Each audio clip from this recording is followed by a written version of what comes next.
Suivez votre émission Diaspora Africa avec Orange Money Europe. Orange Money Europe pour vos transferts d'argent de l'Europe vers l'Afrique.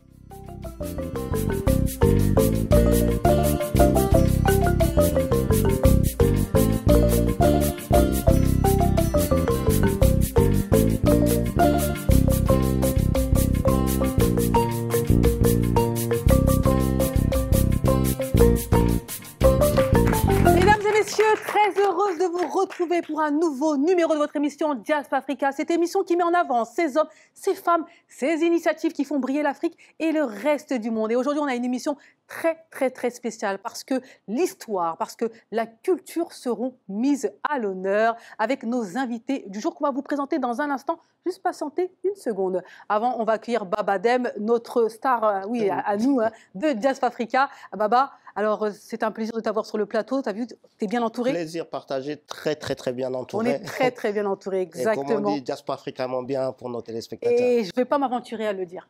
Je m'arrête là.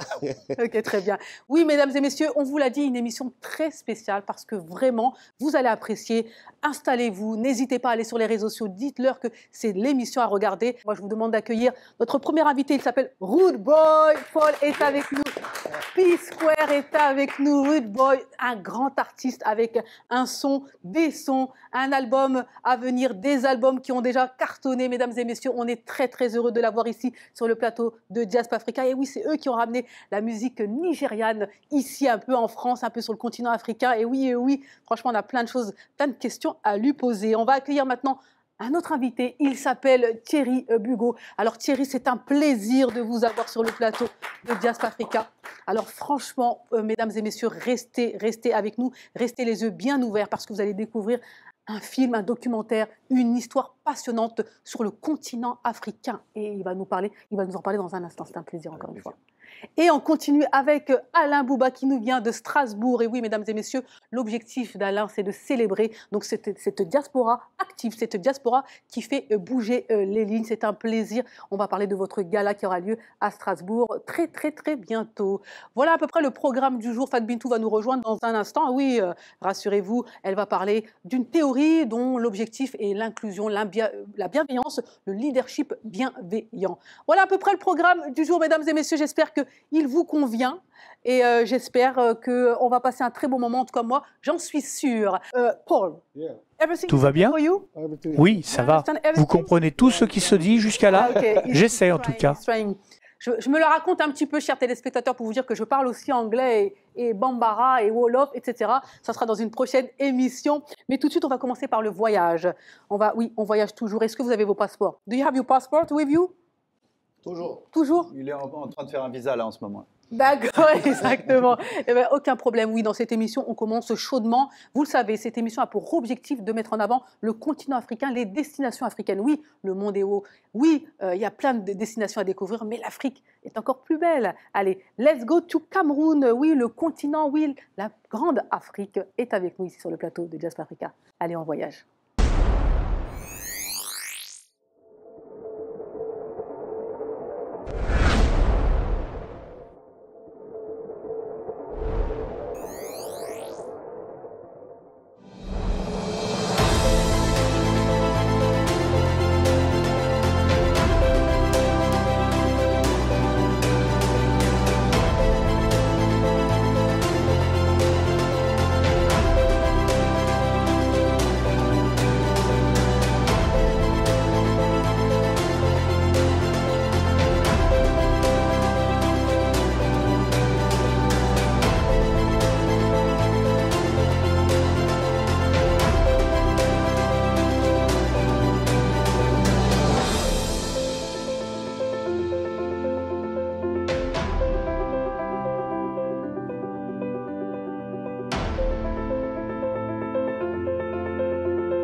Let's go to Cameroun. Belle destination à découvrir. Qui a déjà été au Cameroun?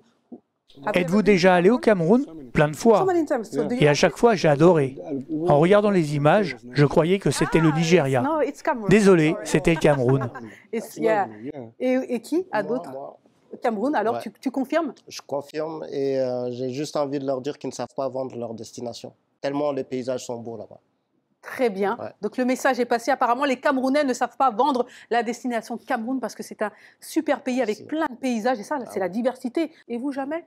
Alors nous, on doit partir avec la boîte dans la boîte, faire un film sur un artiste qui s'appelle Le Berger, un Peul qui fait pas mal de choses pour la paix. Et donc, voilà, c'est un projet de film au Cameroun. Ouais. Donc, prochaine destination à la Bouba? Non, pas encore. Oh. Ce n'est pas grave en soi, mesdames et messieurs. C'est vraiment l'objectif de cette émission, promouvoir les destinations. Et on remercie l'Office du tourisme du Cameroun. Allez, on va poursuivre. Vous allez bien? Bien, bien, tout va bien. You have seen you have a buzzer. Does it work? Yeah. Okay. Oui, vous avez un buzzer parce qu'il y a des gros cadeaux. Paul, ainsi que Thierry et Alain, eh bien, sachez qu'il est possible que vous ne rentriez pas chez vous tout à l'heure parce que vous allez pouvoir peut-être gagner un voyage ici sur Diaspora Africa et directement, vous allez aller au Cameroun. Oui, peut-être. Mais si vous répondez correctement aux questions, et moi, je vous propose de commencer très fort histoire de nous mettre dans l'ambiance. Allez, question rapidement. À votre avis, combien y a-t-il de langues en Afrique? Combien y a-t-il de langues parlées en Afrique, selon vous? How many languages do you speak in Africa? According to you? Une centaine. Il faut buzzer. Une centaine de langues? Oui. Pour vous, une centaine de langues? Oui. 5000? Non. I don't know. Very difficult. Say a number. 2000. 2000 languages are. C'était plus proche. We speak 2000 languages in Africa.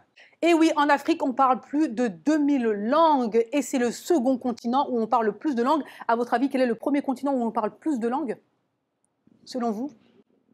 Eh bien, c'est l'Asie, mesdames et messieurs. En Asie, on parle à peu près plus de 2300 langues. Il faut le savoir maintenant, vous le savez. Wow. Yeah, it's a lot, of course. Voilà, mesdames et messieurs, on est rentré dans l'ambiance et on va encore une fois accueillir notre invité du jour. Il s'appelle Rude Boy, mesdames et messieurs. Welcome. All right.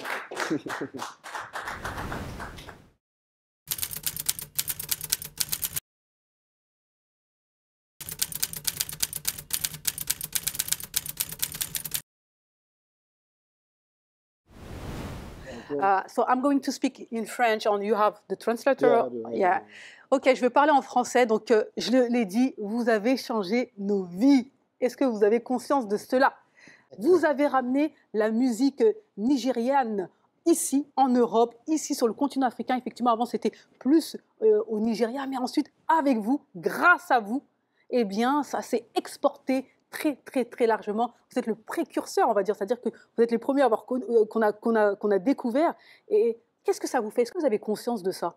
Ce que je peux dire, et vous avez parlé des morceaux que j'ai faits avec mon groupe, P-Square.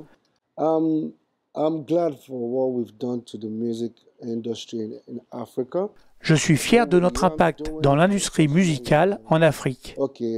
Nigerian artists, Cameroonian artists, Congolese artists. On a commencé jeune en écoutant des artistes comme Awilo, Koffi Olomide ou Magic System. Aujourd'hui, c'est tout ça regroupé autour de cet afrobeat.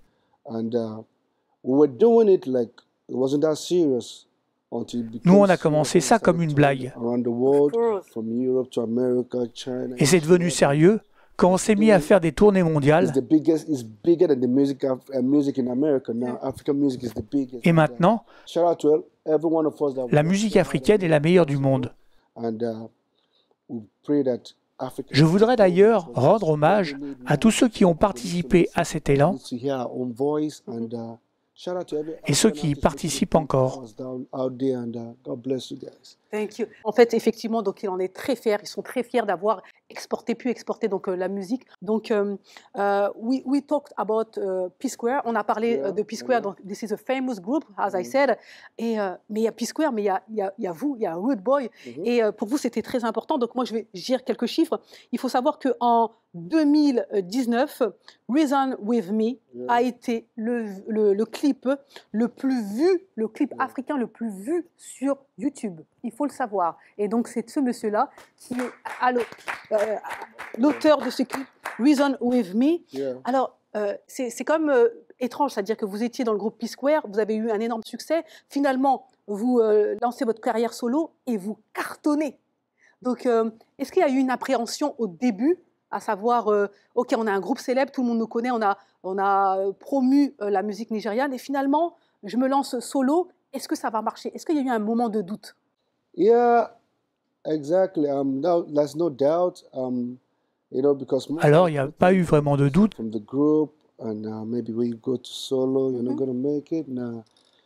Ça reste de la musique et on fait ça par passion. Tant que l'on passe des bons messages, les gens écoutent.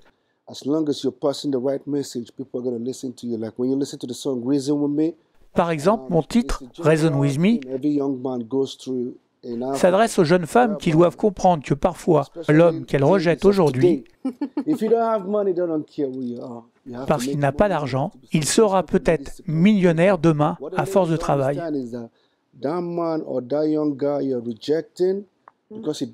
Et si vous faites ça, il sera trop tard pour revenir. Donc mon conseil est de rester avec l'homme qui est sérieux, qui vous aime et qui a un véritable objectif dans la vie. Si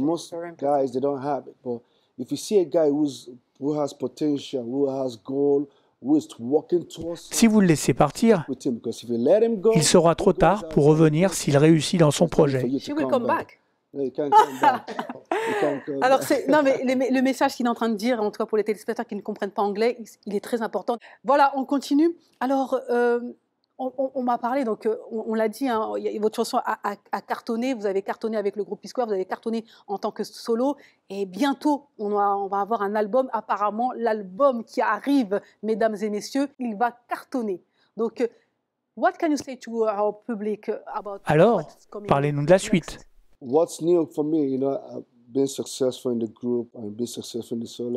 Après le succès du groupe et le succès de mon album solo, je suis en train de travailler sur un EP de quelques morceaux qui sortira avant la fin de l'année.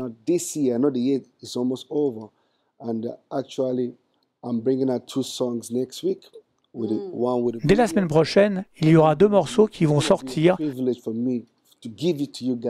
avec un clip, et l'exclusivité sera donnée à l'émission Diaspora Africa. Donc, mesdames et messieurs, il nous dit qu'on va avoir une exclusivité. Il va nous donner le titre qui va sortir normalement dans 2 semaines, mais il va nous le donner ici à Diaspora Africa parce qu'il est fier de ce type d'émission qui met en avant le continent africain. Donc, on va voir cette exclusivité-là. Ça va cartonner.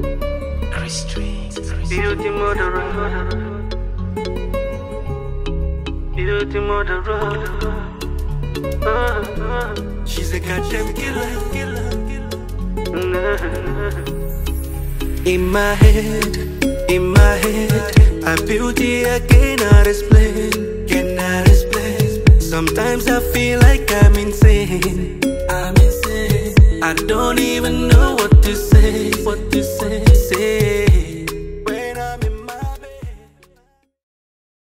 Donc, on l'a dit, aujourd'hui, le morceau, donc, comme je vous l'ai dit, Reason With Me, c'est plus de 232 millions de vues. Do you know that? Today, 232 millions of views. Oui, 400 millions de vues cumulées, 232 millions pour un seul titre, et ça va encore continuer, mesdames et messieurs. De quoi parlez-vous dans vos chansons? Je m'inspire de mes propres expériences. Par exemple, quand j'étais à l'université, je suis sorti pendant 3 ans avec une fille. Et je me battais parce que ce n'était pas facile financièrement.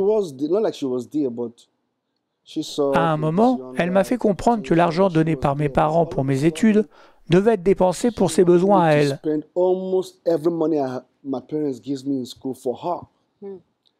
Du coup, elle a trouvé un autre homme plus fortuné.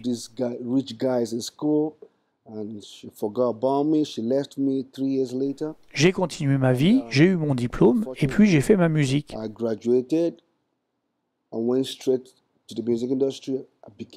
Je suis devenu célèbre 3 ans plus tard. Elle m'a rappelé en s'excusant. Elle est même venue jusqu'à chez moi. Et c'est ma fiancée enceinte qui lui a ouvert.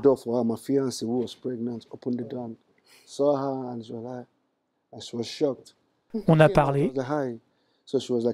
Elle voulait revenir avec moi. Mais pour moi, ce n'était pas possible parce qu'elle m'a quitté quand je luttais et une autre est restée pour moi. Et même l'amitié qu'elle souhaitait, je ne l'ai pas acceptée. Donc en gros, c'est ma vie qui m'inspire, ou celle de mes amis, en tout cas tout ce qui se passe autour de nos vies.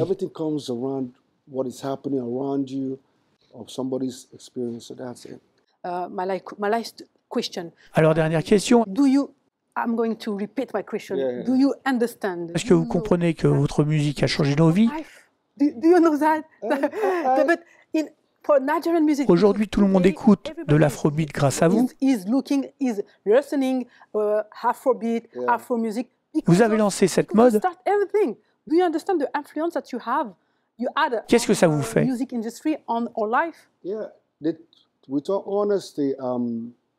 Honnêtement, je vous le dis humblement, je sais que nous avons apporté quelque chose.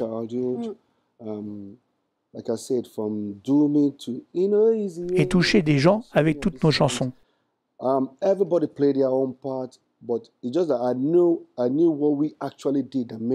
Chacun a fait sa part aussi. Mais il faut savoir que nous avons fait les choses différemment. Car on a mis vraiment l'accent sur la qualité de nos clips. Pour qu'ils soient au niveau du marché international.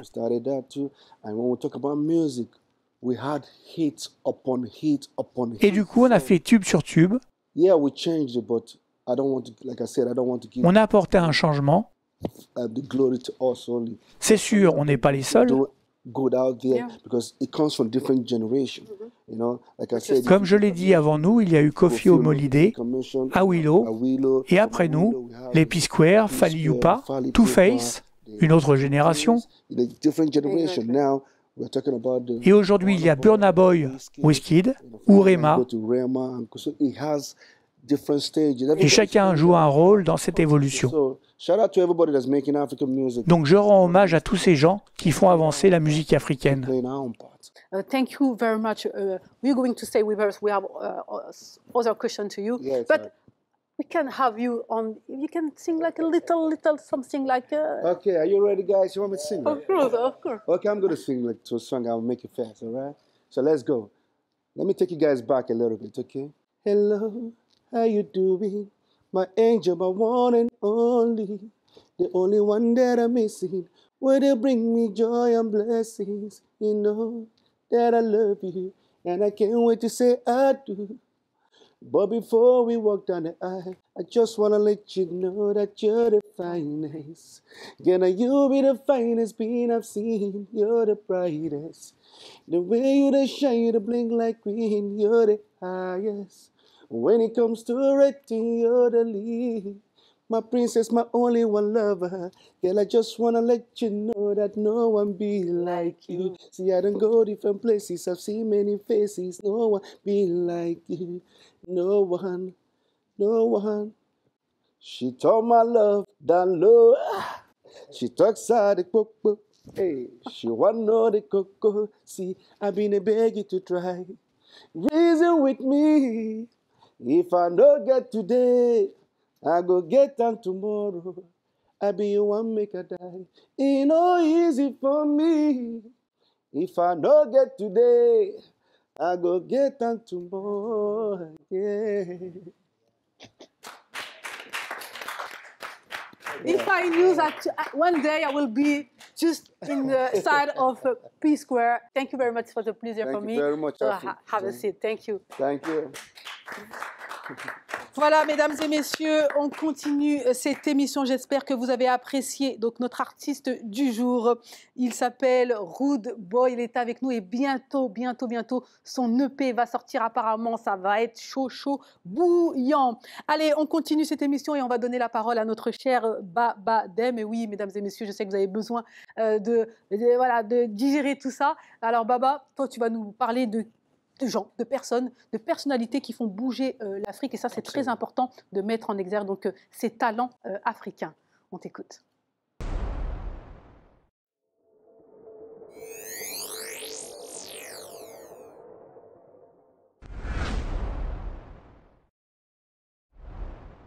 Alors, aujourd'hui, dans Ils font l'Afrique, je voudrais vous parler d'une jeune femme exceptionnelle qui fait bouger les lignes en Côte d'Ivoire. Elle s'appelle Marie-Lucienne Guessant. Elle a 25 ans. Elle est passionnée de technologie et a déjà un parcours impressionnant. Fondatrice du centre Marée de Lumière, elle s'est donnée pour mission de démocratiser l'accès au numérique, en particulier pour les femmes et les personnes défavorisées. Alors, on l'appelle la championne des projets digitaux. Admirez juste son palmarès que je vais vous citer très rapidement. Jeune champion UNICEF Digital, prix de l'influenceuse tech programme de Google, élue, ça existe, Miss 2.0 en 2020, devenant l'ambassadrice nationale du leadership féminin dans le digital en Côte d'Ivoire. Elle est incluse dans le top 100 des personnalités d'Afrique francophone les plus influentes sur LinkedIn. Élue influenceuse tech et innovation, elle en a encore d'autres distinctions. Alors, ce qui est intéressant, c'est le déclic. Elle vient présenter son projet ambitieux d'un centre de formation digitale qu'elle veut faire à Boaké, en Côte d'Ivoire. Elle se rend au Orange Digital Center. Et quand elle arrive là-bas, le responsable d'Orange Digital Center lui dit, elle vient avec son projet, il lui dit, vous les jeunes, vous avez de grandes visions pour démarrer vos projets, mais apprenez à commencer petit. Amène-moi un petit bout de ton projet, on va voir comment Orange va vous financer ça. Donc elle remet en petit son grand projet. Finalement, Orange Digital Center lui finance ce projet. Et ce projet s'appelle le Digital au Féminin Tour, qu'elle va faire une tournée à travers la Côte d'Ivoire, à travers 9 villes. Elle va former 500 jeunes femmes. Et de fil en aiguille, c'est comme ça qu'elle a réussi à avoir son centre de formation à Boaké pour le digital. Elle est aussi blogueuse, rédactrice web, consultante formatrice. Elle multiplie les casquettes et les distinctions à 25 ans. À travers son parcours, elle utilise la technologie comme un levier pour le développement. Donc, je voulais vraiment mettre en avant cette jeune femme parce que je suis sûr qu'on va encore entendre parler d'elle en Côte d'Ivoire et en Afrique et pourquoi pas dans le monde. Bien sûr, et c'est très, très important. Bravo. Alain Bouba, forcément, je vous pose la question, ça vous parle. 25 ans et déjà tout ça à son actif. Et en plus, elle veut promouvoir, elle veut partager en formant donc, des femmes du continent africain. C'est formidable. Mais ça ne m'étonne pas parce que l'Afrique engorge beaucoup de talents, beaucoup de cadres. Donc c'est pourquoi parfois c'est choquant de voir que notre continent, on n'arrive pas à être au niveau des autres continents. Parce que l'Afrique, on peut le faire. Elle regorge bien sûr, bouillonne avec voilà, des voilà vrais un exemple. Talents. Voilà des exemples. Je vous pose aussi la question à vous, Thierry, vous allez sur le continent africain, vous connaissez un peu le continent africain et vous sentez cette émulation, ces engagements. Ah oui, ça bouillonne. Aussi bien de la jeunesse, ça bouillonne, oui. Il y a quelques années, quand on a commencé une décennie, on va dire, il y avait les paroles de Tikenja Fakoly qui disait l'Afrique c'est le continent de l'avenir, mais aujourd'hui il dit ça y est, on y est, on n'est plus dans l'avenir, on est dans le présent là, et on le sent bien ça. Ouais, exactement. Even during the COVID. Ça a même été le cas pendant le Covid.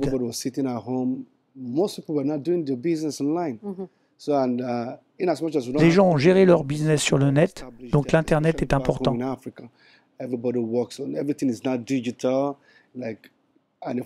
Aujourd'hui, tout est digital, dans les aéroports, partout. On ne fait plus la queue pour attendre, tout est digitalisé. Et dans ce monde, l'Afrique ne doit pas rester derrière, mais doit être précurseur. On ne doit pas perdre de temps.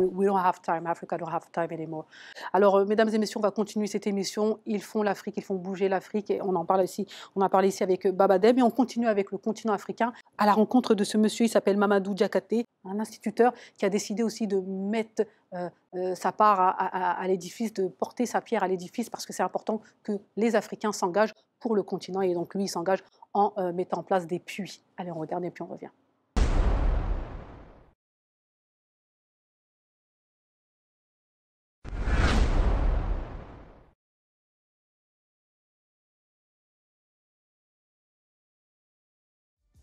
Mamadou Diakhaté voit le jour en 1987 et grandit à Grand Dakar, un quartier populaire de la capitale sénégalaise. Fils d'un militaire et d'une femme au foyer, il est éduqué dans la discipline et la rigueur. En 2009, Diakhaté obtient son baccalauréat et commence une licence en égyptologie à la faculté des lettres et des sciences humaines de l'université Cheikh Anta Diop. Mais il est contraint de mettre en pause ses études par faute de moyens et de temps. Agent commercial, répétiteur à domicile, ouvrier, boucher, vendeur de glace, de puces téléphoniques ou encore de moutons, Diakhaté enchaîne les petits boulots pour aider sa mère et payer sa location. Alors qu'il part en voyage au nord du Sénégal, il constate que les femmes faisaient plus de 7 km pour aller chercher de l'eau potable, parfois jusqu'à 8 fois par jour. Un choc qui lui fait réaliser que seul l'engagement communautaire pourrait faire changer la situation au Sénégal. Il crée alors en 2017 l'association Simple Action Citoyenne et initie le Clean Up Challenge, un concept qui a pour but de sensibiliser sur la gestion des déchets ménagers et la préservation de l'environnement. Après avoir collecté des fonds auprès de la population locale et de la diaspora sénégalaise, Diakhaté et son association réussissent à construire 100 puits. Aujourd'hui, le Dakarois donne le sourire à des milliers de Sénégalais, en leur facilitant l'accès à l'eau, le besoin le plus fondamental pour la santé. Ses projets futurs ? Construire 200 puits, 6 nouvelles classes, un centre d'incubation et une maternité.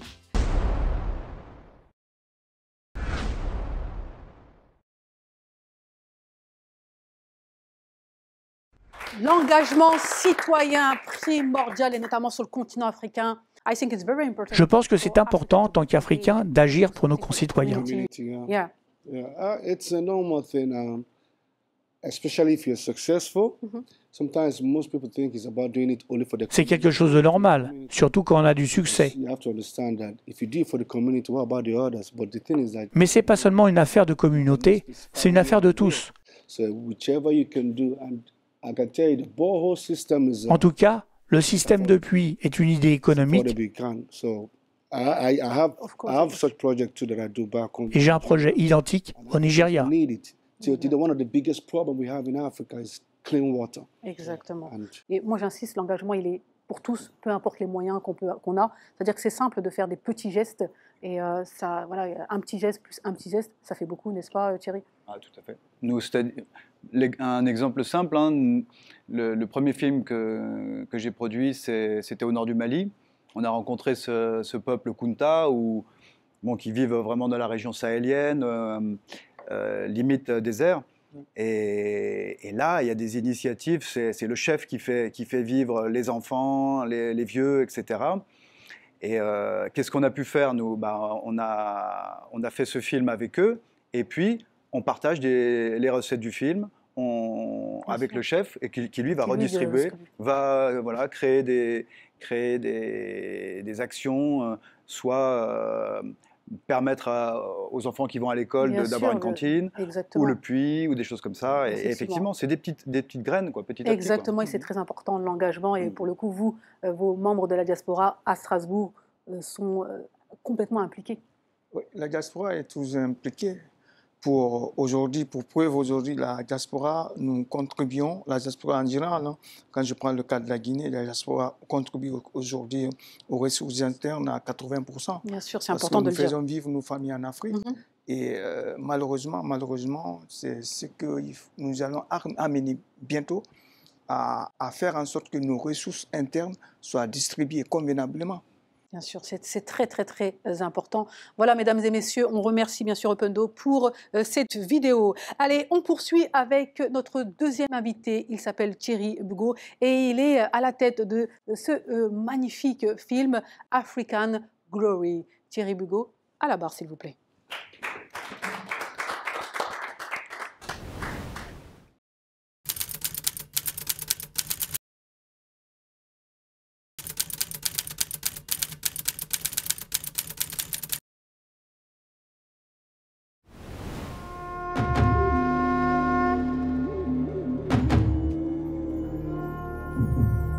Cette gloire ne m'appartient pas, ni même à mon pays.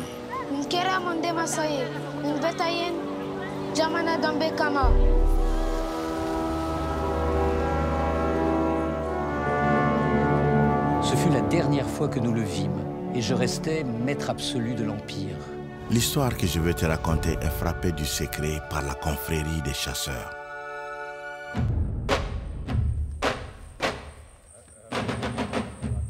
Faamaw kun bɛ yan mais Mande masa fɔlɔ ye Sunjata de. Sunjata Keita. Mais la menace vient du sud. Mande bɛɛ kɛra kɛlɛkulu kelen ye o don. The Gulf of Mexico is where we can identify evidences of these black characters. Monsieur l'amiral des mers océanes, que cherchiez-vous à dissimuler au monde?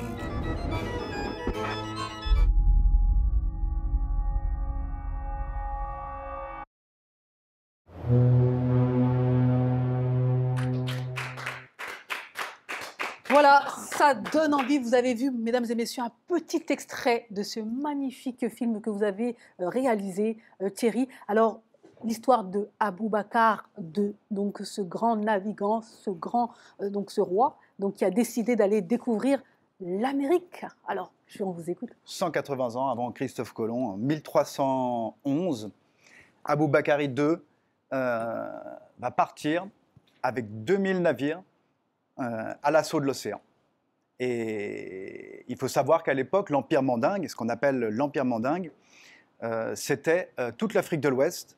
C'était un empire extrêmement vaste. Et cet empire va partir avec les plus grands érudits, avec de l'or, avec énormément de richesses et de savoir, à l'assaut de l'Atlantique. C'est important, parce qu'aujourd'hui, quand on parle comment dire, des États-Unis, de l'Amérique, on dit que c'est Christophe Colomb qui a découvert en premier l'Amérique. Mais vous nous dites que non, 180 ans avant, eh bien, c'était cet homme, Aboubacar II, ce roi, qui a décidé de partir sur le continent africain et de découvrir l'Amérique. Et en plus, vous avez des preuves scientifiques comme quoi vous ne racontez pas que des salades, entre guillemets. Tout à fait. Et puis, bon, déjà, après, je ne veux pas spoiler le film, mais voilà, on va jusqu'au Mexique, on rencontre des scientifiques qui ont collecté des éléments assez incroyables, hein, notamment les sculptures Olmec, bon, qui datent de bien avant, mais qui sont des représentations de visages africains qui sont grands comme ce studio-là. Donc, c'est très, très impressionnant. Mais il faut savoir que quand il passe le pouvoir à son frère, quand il quitte l'Atlantique, des larges du Sénégal. Son frère s'appelle Kankan Moussa, Mansa Moussa. Celui-ci va faire le pèlerinage à la Mecque et va aller rencontrer le sultan du Caire, et c'est là qu'il va transmettre l'histoire, et qui sera noté par écrit. Eh bien, ce Kankan Moussa, ce Mansa Moussa, on parle aujourd'hui de Elon Musk, l'homme le plus riche du monde, etc. Mansa Moussa, c'est 400 milliards de dollars en or, sa fortune.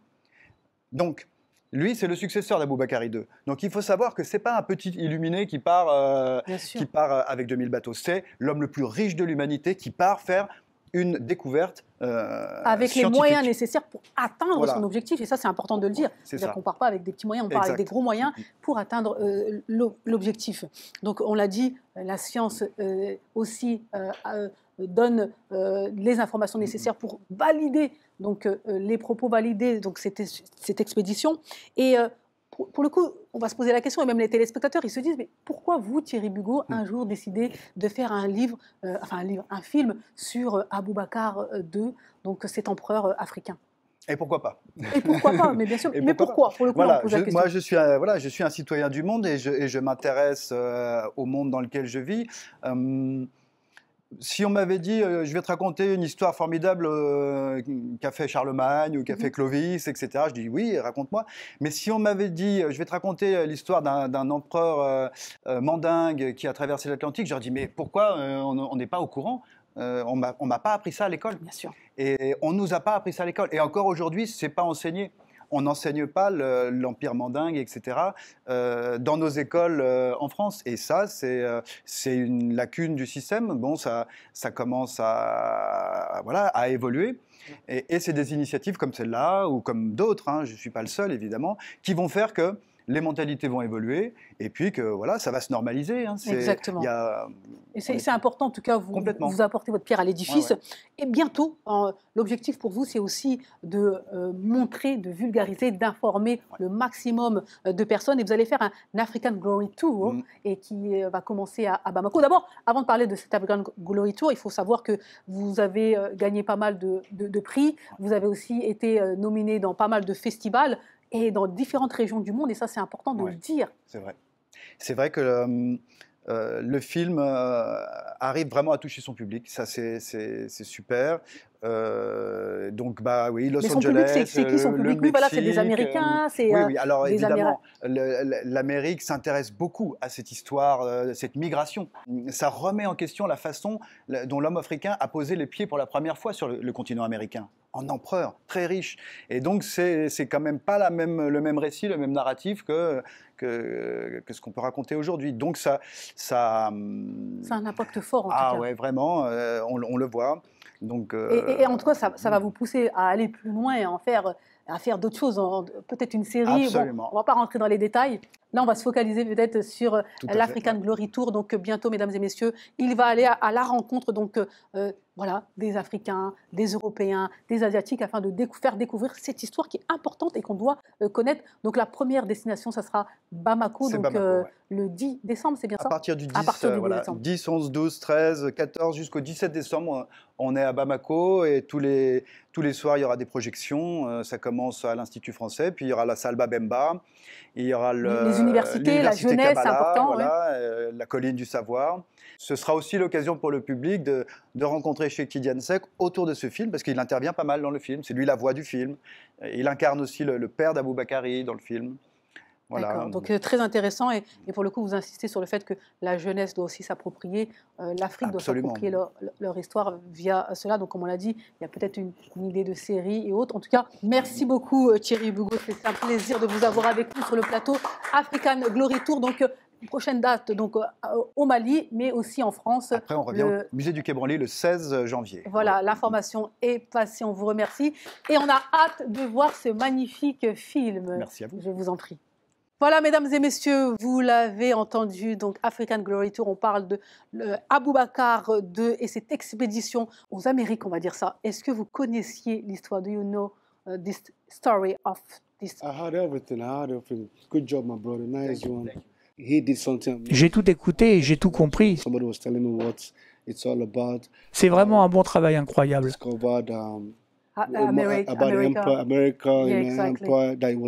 La découverte de l'Amérique par un Africain, cet empire, c'est vraiment super.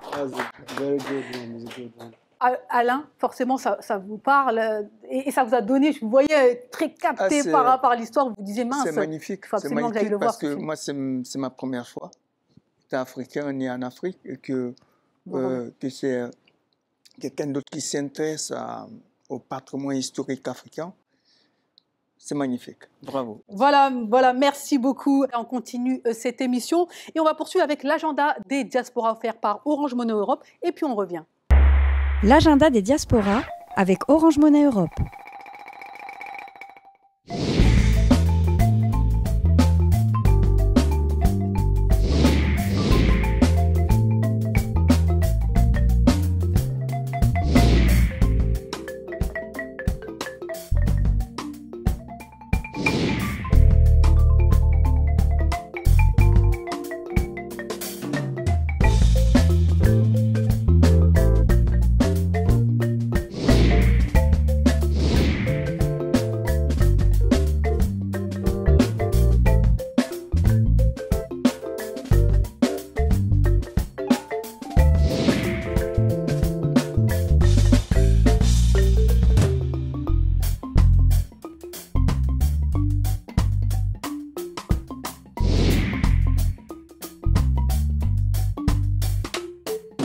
L'agenda des diasporas avec Orange Monnaie Europe. Voilà, mesdames et messieurs, n'hésitez pas, si vous avez tout simplement des événements à promouvoir, des invitations à nous offrir, à nous et à nos téléspectateurs, eh bien, n'hésitez pas, cette émission, c'est vraiment la vôtre. Allez, mesdames et messieurs, on va faire une courte pause et puis on revient dans un instant avec notre troisième invité, il s'appelle Alain Bouba et il nous parle du gala qui met en avant la diaspora.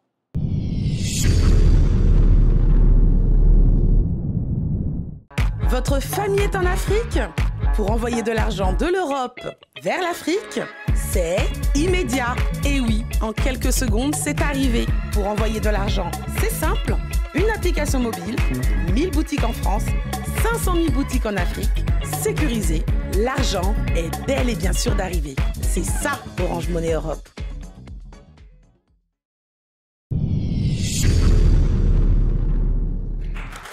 De retour sur le plateau de Diaspora Africa, mesdames et messieurs, bienvenue à ceux qui nous rejoignent. Et oui, on a passé une très belle première partie avec nos invités exceptionnels, à savoir Rude Boy, qui est avec nous et qui nous a parlé de plein de choses, et notamment de sa musique, de tout ce qu'il est en train de promouvoir, et notamment de son prochain album qui va arriver, dont nous allons avoir l'exclusivité. Nous avions aussi, bien sûr, Thierry Bugo qui nous a parlé de l'African Glory Tour, qui va commencer à Bamako. Et maintenant, le moment est arrivé d'accueillir à la barre notre troisième invité. Il s'appelle Alain Bouba. Bienvenue à vous.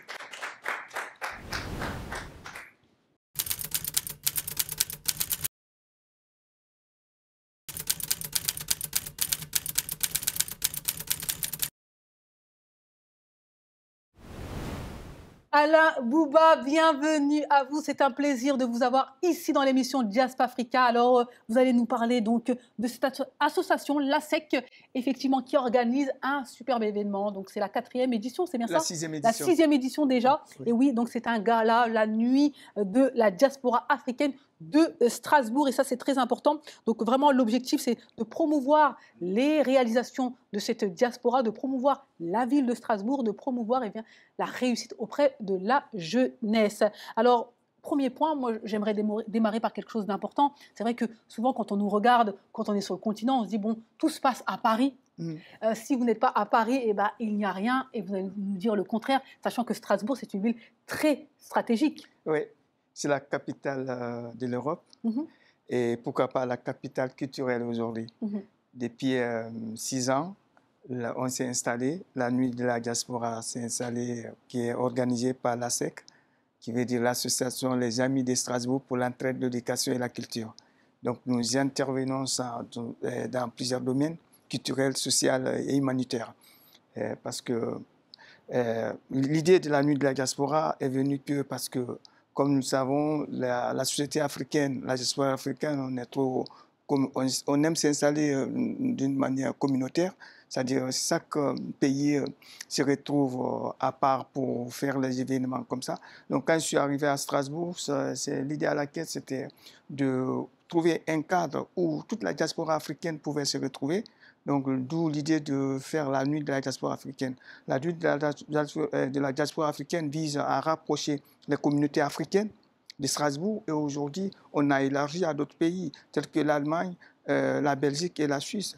Parce que nous nominons aujourd'hui dans 12 catégories tous ces acteurs, hommes et femmes, dans les différents domaines de la vie sociale, économique et culturelle, des hommes de la diaspora qui excellent dans leurs domaines respectifs. Strasbourg, c'est une ville stratégique, mais je peux vous dire qu'il n'y a pas assez d'espace culturel pour cette communauté. Et c'est important d'en faire et d'en rajouter. Et on en parle ici sur le plateau de Diaspora Africa. Donc, quel est le programme le 6 et le 7 décembre? Qu'avez-vous à dire à nos téléspectateurs qui se disent « Ah, je vais y aller, oui ou non ?» Avec la Covid-19 en 2020, nous avons inclus le côté réflexion, dialogue, échange autour d'une conférence débat. Depuis 2021, nous avons introduit ce côté conférence débat. Donc l'événement se passe en 2 jours. Le 6, conférence débat, il y aura les élus qui sont afro, qui vont nous parler de leur réussite, de leur intégration, aussi de parler aujourd'hui qu'est-ce qu'il faut réussir pour l'Afrique. C'est surtout ça le thème. Et c'est important de faire ce lien, c'est-à-dire qu'effectivement, c'est la diaspora africaine de Strasbourg, mais en même temps, toujours reliée au continent africain. Reliée au continent, c'est-à-dire, c'est pourquoi on a dit, bon, j'étais entre ici et l'autre part. L'autre part, c'est l'Afrique.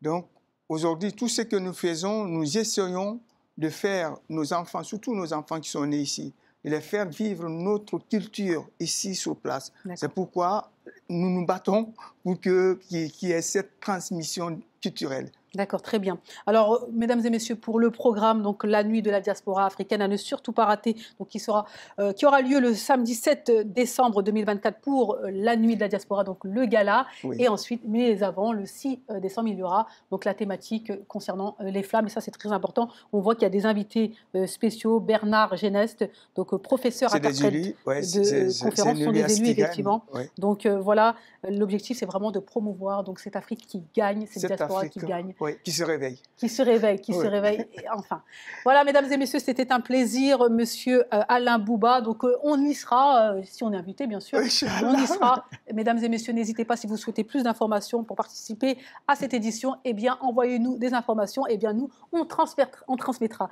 Merci beaucoup, Alain Bouba. C'était un plaisir. Voilà, la diaspora.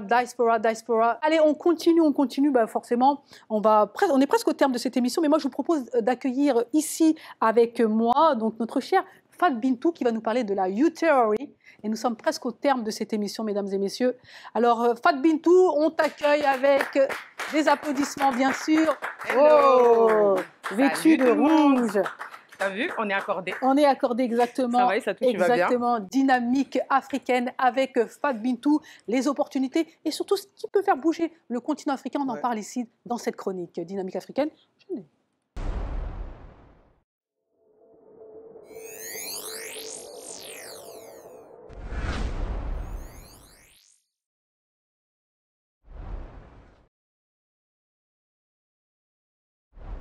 Alors, aujourd'hui, je vais vous parler de la théorie U.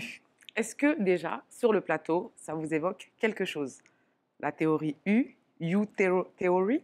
Non. Je vais essayer en anglais un petit peu, mais je ne parle pas très bien anglais. Donc, la théorie U est un métamodèle d'accompagnement des transformations individuelles et collectives. Quand on parle de métamodèle, c'est-à-dire que c'est un modèle qui est lui-même utilisé pour générer d'autres modèles. D'accord. Donc, il a été fondé par un monsieur qui s'appelle Otto Scharmer au début des années 2000. C'est un processus qui est fondé sur l'écoute et l'observation. Donc, l'objectif principal, c'est de se détacher des expériences passées en vue de travailler sur ses croyances limitantes pour pouvoir développer de nouvelles actions et lancer de nouvelles dynamiques. Donc, on parle de théorie U tout simplement parce que le processus de transformation a la lettre U. Donc, il n'y a pas de terme qui le définit. Donc, elle est adaptée pour traiter des problèmes à petite échelle, mais aussi des gros problèmes. C'est vrai qu'elle est souvent utilisée dans le cadre de l'entrepreneuriat pour gérer des problèmes dans des grandes entreprises, mais elle peut aussi être utilisée dans la vie de tous les jours. Donc, pour accompagner ce processus, le postulat, c'est que le succès d'une intervention va dépendre en fait de la condition intérieure de l'intervenant. Ça veut dire que si je réussis mon intervention, par exemple, aujourd'hui, c'est que ma condition intérieure est plutôt bonne. Vous me direz après ce que vous en avez pensé. Donc, le processus, il se décompose en différentes phases. Donc, on va parler de co-initiation. Donc, quand on dit co, vous imaginez bien, c'est qu'on est dans du collectif. D'accord? Donc, co-initier, co-sentir, le presencing. Alors, on va s'arrêter quelques secondes sur le presencing puisque c'est un peu l'élément central de cette théorie. Donc, le presencing en français, la présence. Donc, la notion de présence, c'est vraiment être conscient d'être là, être conscient d'être dans un collectif, avoir un certain savoir-être, par exemple, être curieux. Donc, ça implique de suspendre la voie du jugement, de ne pas porter de jugement comme ça rapidement. Être dans la compassion. Donc là, on parle plutôt de suspendre la voie du cynisme. Et être courageux, donc ça, c'est suspendre la voie de la peur. Parce que parfois, on a des croyances limitantes qui nous empêchent d'avancer et d'explorer pleinement notre créativité. Il y a aussi diverses pratiques à adopter, comme le fait de porter une attention particulière à ce qui est présent, en accueillant ses pensées. Ça fait très développement personnel, je trouve, un petit peu. Donc, on accueille ses pensées, ce qu'on ressent. On accueille également ses émotions et on invite vraiment le calme à l'intérieur de son organisme pour ne pas se laisser parasiter par tout ça. On est à l'écoute des autres, de leurs envies, de ce qu'ils ressentent aussi, même quand ça nous dérange, parce que c'est ça qui est important. On est franc, on parle poliment. Ça, c'est l'aspect qui se détache un peu de nous, mais qui se concentre un peu plus sur les autres. On pense ensemble et surtout, on essaie de créer collectivement. C'est super important. Donc, pour terminer, il y a encore dans la suite du processus le fait de co-créer, de prototyper ensemble dans un premier temps à petite échelle pour pouvoir ensuite co-évoluer, c'est-à-dire déployer à plus grande échelle son projet, sa dynamique, sa transformation. En tout cas, moi, ce que je retiens, pour conclure, ce que je retiens, c'est le fait de commencer par enlever ces idées limitantes, ces stéréotypes qu'on peut avoir, pour pouvoir appréhender finalement ce qui se passe autour de nous et avoir un regard différent. Il y a un problème. Si j'ai des stéréotypes en tête, si j'ai des pensées limitantes, finalement, je vais aborder ce problème différemment et peut-être pas de la bonne manière. Alors que si je m'extrais de cet environnement, enfin de ces pensées limitantes, de ces stéréotypes, je vais aborder le sujet de manière objective et trouver peut-être une solution qui fonctionne. Parce qu'aujourd'hui, on constate même dans le monde dans lequel on vit, eh bien malheureusement, les gens font les mêmes erreurs parce qu'ils ont ces pensées limitantes, parce qu'ils ont ces stéréotypes. Et finalement, on reproduit. Et l'objectif de la U-Theory, c'est de casser tout ça, de casser cette chaîne-là pour finalement avoir une vision différente, des actions différentes. Et moi, c'est ce que je retiens de tout ça. Merci beaucoup, Fat Bintou. Merci à vous. Mesdames et messieurs, nous sommes au terme de cette émission et on va conclure avec une question qui a été posée par les internautes. Alors, une image, ça se met à l'écran, une image apparaît à l'écran. Alors, la mondialisation est-elle une menace pour les cultures et les peuples africains? Bonne question. La mondialisation est-elle une menace pour les cultures et les peuples africains? Baba? Je dirais oui. Oui, parce que cette mondialisation passe par le soft power, par exemple, par la télévision. Et souvent, dans les capitales africaines, on commence à comment on va dire ça, essayer de ressembler à ce qui se fait en Occident. Donc c'est là où je vois, il y en a qui commencent même à renier un peu leur culture. Et donc c'est pour ça que je dis oui. Ah bah moi je peux que dire non, puisque D'accord. Dans le cas d'Aboubakari II et de l'histoire que je raconte, c'est un des premiers à avoir été dans la mondialisation, à avoir étendu la culture, traversé l'Atlantique d'Afrique en Amérique pour étendre cette culture. Donc pour moi, ça peut être, c'est qu'une bonne chose pour la diaspora africaine en tout cas. What do you think? No, Africa, no, we can't. It's just that you see, the world is a global thing now. Pour moi, la mondialisation n'est pas un problème pour l'Afrique. La mondialisation est en place aujourd'hui. Ailleurs dans le monde, il y a encore des gens qui pensent que les Africains vivent dans les arbres ou dans les savanes. Ils pensent qu'on n'a pas Internet, pas de distributeur automatique et tout ça. La mondialisation ne nous fera pas perdre notre culture. Quand on voit la manière dont la chroniqueuse est habillée, elle montre sa culture d'origine par ses vêtements. Comme je l'ai dit tout à l'heure, on ne doit pas être les derniers de la classe. Donc, la mondialisation ne nous fera pas perdre notre culture. On ne deviendra pas américain, on va juste se connecter au monde et suivre la bonne direction plutôt que rester à quai. Mais en aucun cas, ça nous fera perdre notre culture. Alain, je vous pose la question. Je dirais non, l'Afrique, la mondialisation était mal nécessaire. Parce que, est un mal nécessaire. Parce que nous sommes obligés de s'ouvrir dans le respect des différences culturelles, de nos différences culturelles. Nous sommes obligés aujourd'hui d'être à la mode. La mode, c'est quoi? C'est de s'ouvrir aux autres. Exactement. Moi, je trouve que quand on parle de mondialisation, on a tendance à parler à sens unique, en fait. Donc, ça veut dire mondialisation, donc le reste du monde qui impacte l'Afrique. Alors qu'en fait, moi, ce que je constate, c'est que l'Afrique, aujourd'hui, est en capacité aussi, de par la mondialisation, d'impacter les autres cultures. Donc, je pense que la mondialisation, je ne dirais pas que c'est un mal nécessaire, mais je ne dirais pas que c'est quelque chose de nocif pour nous. Au contraire, je pense que c'est un levier sur lequel, justement, aujourd'hui, on doit s'appuyer pour nous revendiquer, faire la promotion de notre culture, de notre histoire, etc. Donc, je dirais que c'est plutôt quelque chose de positif pour moi aujourd'hui. Même si, fut un temps, elle a été beaucoup à sens unique parce qu'on se déplaçait moins, on avait moins accès aux nouvelles technologies, etc. Alors qu'aujourd'hui, ça se passe. Merci beaucoup sur ces belles paroles, mesdames et messieurs. Nous sommes au terme de cette émission. Good boy, thank you very much. It was a pleasure to have you in Diaspora Africa. We are waiting for the song. We are waiting for the exclusivity here. Merci à Thierry Bugot. Africa Glory Tour, destination Bamako, première destination, ensuite Paris.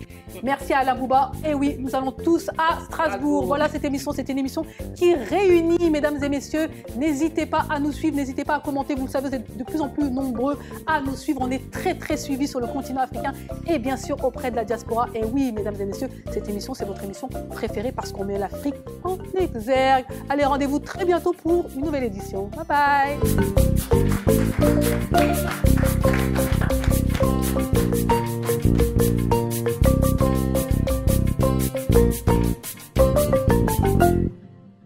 Merci d'avoir suivi Diaspora Africa avec Orange Money Europe.